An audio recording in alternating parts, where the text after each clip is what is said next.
आज के इस वीडियो में हम कोशिका से रिलेटेड कुछ ज़रूरी चीज़ें पढ़ने वाले हैं।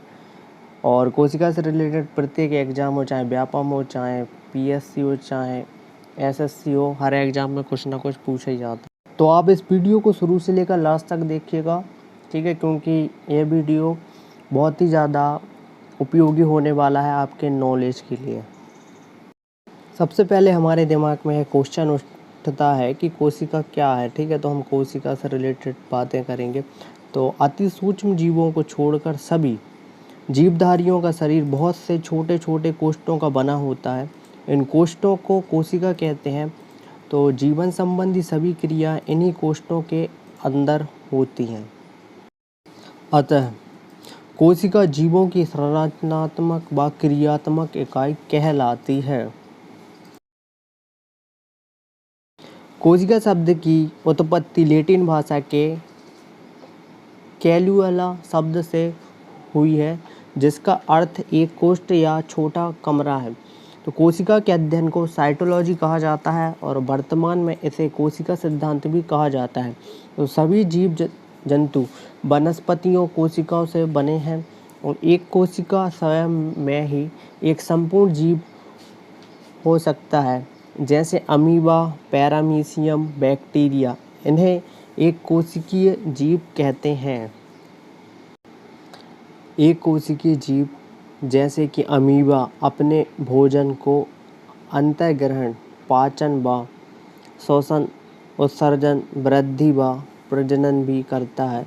बहुकोशिकीय जीवों में यह सभी कार्य विशिष्ट कोशिकाओं के समूह द्वारा संपादित किए जाते हैं। कोशिकाओं का समूह मिलकर ऊतकों का निर्माण करते हैं तथा विभिन्न ऊतक अंगों का निर्माण करते हैं। और बहुकोशिकीय जीवों में अनेक कोशिकाएं होती हैं जो एक साथ मिलकर विभिन्न अंगों का निर्माण करती हैं, जैसे जंतु, पादप, कवक। संख्या के आधार पर कोशिकाओं की संख्या के आधार पर जीव दो प्रकार के होते हैं, एक कोशिकीय और बहुकोशिकीय। तो एक कोशिकीय इनका शरीर केवल एक कोशिका से बना होता है, जैसे अमीबा, पैरामीशियम, यूग्लिना। सेकंड है बहुकोशिकीय। तो इनका शरीर केवल एक कोशिका से बना होता है, जैसे कछुआ, मेढक, पक्षी, मनुष्य आदि। केंद्रक की रचना के आधार पर केंद्रक की रचना के आधार पर कोशिका दो प्रकार की होती हैं। पहली होती है प्रोकैरियोटिक कोशिका और सेकंड होती है यूकैरियोटिक कोशिका। तो फर्स्ट जो प्रोकैरियोटिक कोशिका होती है, ठीक है, इनमें केंद्रक बिना केंद्रक झिल्ली का होता है। प्रत्येक प्रोकैरियोटिक कोशिका एक कड़ी कोशिका भित्ति से घिरी होती है, जिसमें नीचे अर्ध पारगम्य प्लाज्मा झिल्ली पाई जाती है। कोशिका भित्ति में म्यूरियन पाए जाने के कारण यह दृढ़ होती है। यूकैरियोटिक कोशिका। तो इलेक्ट्रॉन सूक्ष्मदर्शी से कोशिका का विस्तृत अध्ययन संभव हुआ है। कोशिका का हम आकार के आधार पर वर्गीकरण करेंगे, ठीक है, और इस बार हम स्ट्रक्चर से समझने की कोशिश करेंगे। जैसा कि हम स्ट्रक्चर में साफ तरीके से देख सकते हैं कि आकार के आधार पर वर्गीकरण में हम संजीवगत और मानव शरीर दोनों दिए हुए हैं, जिसमें हम संजीवगत की पहले हम चर्चा कर लेंगे। जैसे संजीवगत में जो सबसे छोटी होती है वह होती है माइक्रोप्लाज्मा और गैलीसेप्टिकम,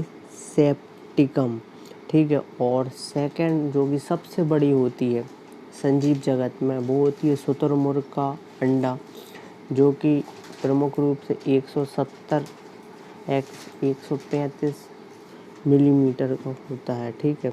और मानव शरीर में यदि हम बात करें तो सबसे छोटी जो कोशिका होती है वो होती है शुक्राणु की, और सेकंड होती है दूसरी सबसे बड़ी होती है लाल रक्त अणुओं की, ठीक है, जिसे हम RBC बोलते हैं। और थर्ड जो कि सबसे ज़्यादा बड़ी होती है मानव शरीर में, वह होती है तंत्रिका कोशिका की, ठीक है। तो इससे रिलेटेड और हम जानकारी और ले लेंगे, ठीक है। जैसा कि हम जानते हैं कि कोशिका को मापने की छोटी इकाई माइक्रोन है, ठीक है। सजीवों में कोशिका का आकार माइक्रोन 1 किलोमीटर 1 मीटर का 10 लाखवां भाग के बराबर हो सकता है। बहुत अधिक छोटी आकार होने के कारण कोशिकाओं के लंबाई के मापन के लिए माइक्रोन या एंगस्ट्रॉम इकाइयों का प्रयोग किया जाता है। और सबसे छोटी का आकार 0.1 यू से 0.5 UM माइक्रोमीटर है, जो कि जीवाणु की कोशिका है। और सबसे बड़ी कोशिका शुतुरमुर्ग के अंडे की है, जिसकी साइज 170 mm × 135 mm होती है।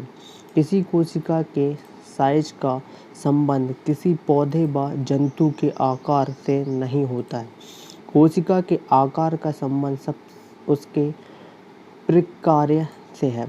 तंत्रिका कोशिकाएं हाथी व चूहे दोनों में ही लंबी शाखा युक्त होती है।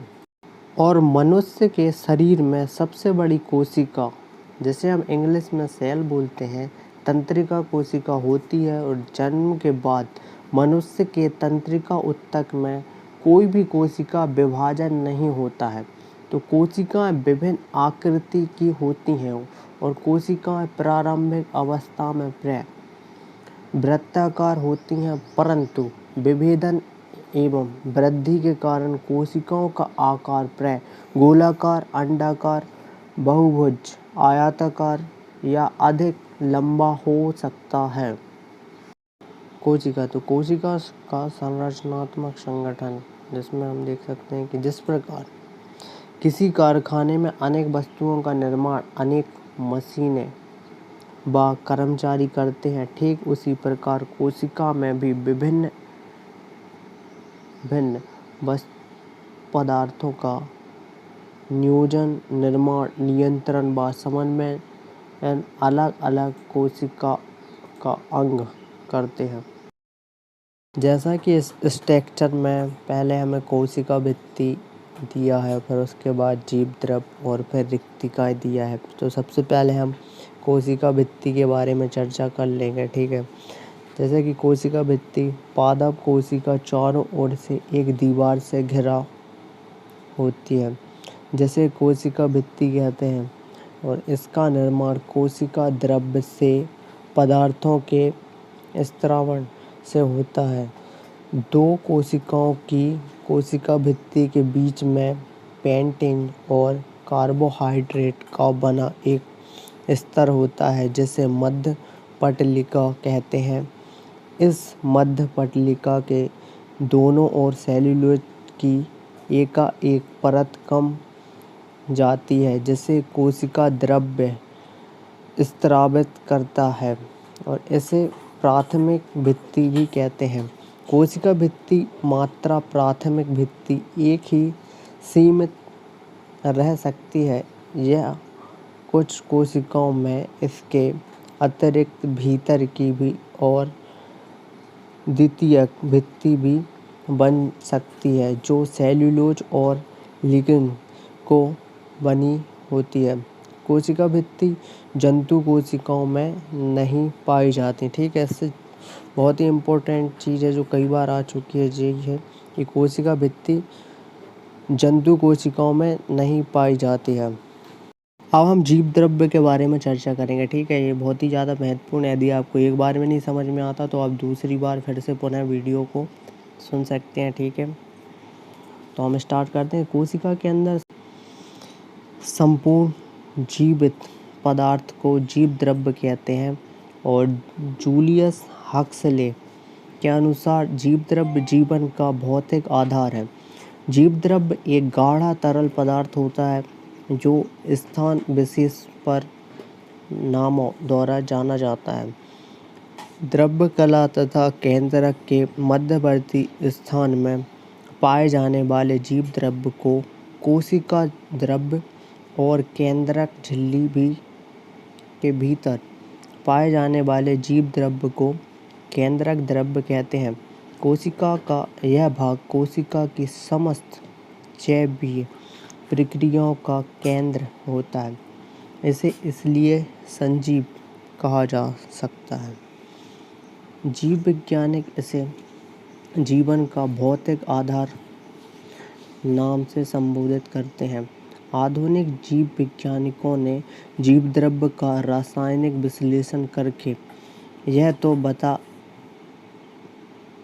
पता लगा लिया है कि उसका निर्माण किन किन घटकों द्वारा हुआ है, किंतु आज तक किसी भी वैज्ञानिक को जीव द्रव्य में प्राण का संचार करने में सफलता प्राप्त नहीं हुई है। यह प्रकृति का रहस्यमय पदार्थ है। जोहान्स पुरकिंजे ने सर्वप्रथम 1840 ईस्वी में इसे प्रोटोप्लाज्मा या जीव द्रव्य नाम दिया तथा ह्यूगो वॉन मोल ने सन 1846 में जीव द्रव्य के महत्व का वर्णन किया। अधिकांश वैज्ञानिकों के अनुसार जीव द्रव्य की प्रकृति कोलाइडी होती है। परिस्थिति के अनुसार यह अपना स्वरूप बदलता रहता है और साल तथा जेली दोनों अवस्थाओं में पाया जाता है।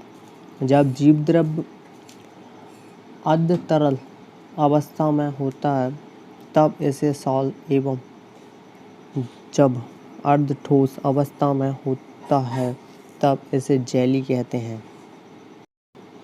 जीव द्रव्य के संगठन में लगभग 80% तक जल होता है तथा इसमें अनेक कार्बनिक तथा अकार्बनिक पदार्थ घुले रहते हैं।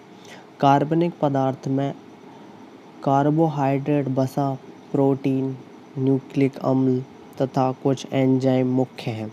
अकार्बनिक पदार्थों में कुछ लवण जैसे सोडियम, पोटेशियम, कैल्शियम तथा आयरन के फास्फेट, सल्फेट, क्लोराइड तथा कार्बोनेट पाए जाते हैं। ऑक्सीजन तथा कार्बन डाइऑक्साइड गैसें भी जल में घुली अवस्था में पाई जाती हैं। तो जीव द्रव्य के संगठन में 15% प्रोटीन, 3% वसा और 1% कार्बोहाइड्रेट और 1% अकार्बनिक लवण होता है। जीव द्रव्य के कई प्रकार होते हैं जैसे कि कोलाइड, कड़ाभ, तंतुमय, जालीदार और कृपिकाकार। और सबसे महत्वपूर्ण टॉपिक यह है कि सक्रिय एवं जीवित होने के कारण जीव द्रव्य संगठन सदैव एक जैसा नहीं रहता है।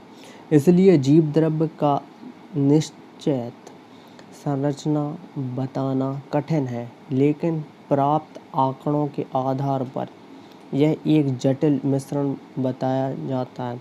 इस मिश्रण में 0.4 प्रमुख तत्व ऑक्सीजन 62%, कार्बन 20% और हाइड्रोजन 10% तथा नाइट्रोजन 8% पाए जाते हैं।